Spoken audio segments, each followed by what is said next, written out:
আসসালামু আলাইকুম বন্ধুরা, নেইমারকে নিয়ে লেটেস্ট ট্রান্সফার রিউমার আপডেট হাতে এসেছে।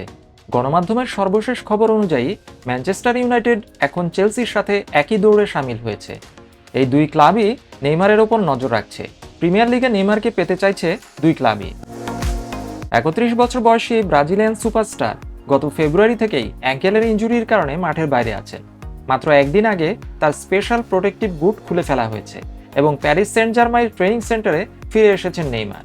কিছুদিনের মধ্যেই তার রিহ্যাব শুরু হবার কথা। শোনা যাচ্ছে উচ্চ বেতনের কারণে এবং এমবাপ্পের সাথে বনিবনা না হওয়ায় পিএসজি এই সিজনে তাকে ছেড়ে দিতে চাইছে।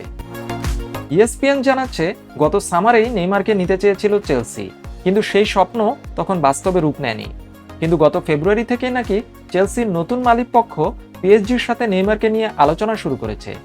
কিন্তু সাপ্তাহিক প্রায় ৬,১৬,০০০ পাউন্ড বেতনের এই সুপারস্টারকে ঠিক যে উচ্চ বেতনের কারণে পিএসজি বিক্রি করে দিতে চাইছে, সেই একই উচ্চ বেতনের কারণে অন্য কোনো ক্লাবও তাকে কেনার সাহস দেখাচ্ছে না।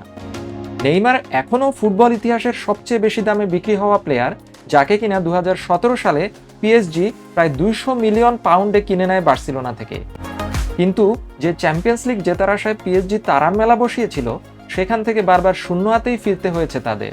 এদিকে ম্যান ইউকে কিনতে বিড করা কাতারি ধনকুবের Sheikh Jassim bin Hamad Al Thani ইতিমধ্যে এই সুপারস্টারকে ম্যান ইউতে নিতে চাইছে।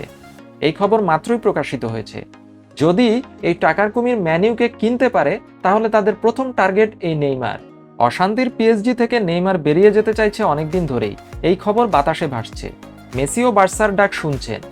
এরপর এমবাপ্পে একা একা পিএসজির হয়ে কত দূর যেতে পারেন, সেটাই খুব ইন্টারেস্টিং ব্যাপার হবে ফুটবল ভক্তদের জন্য।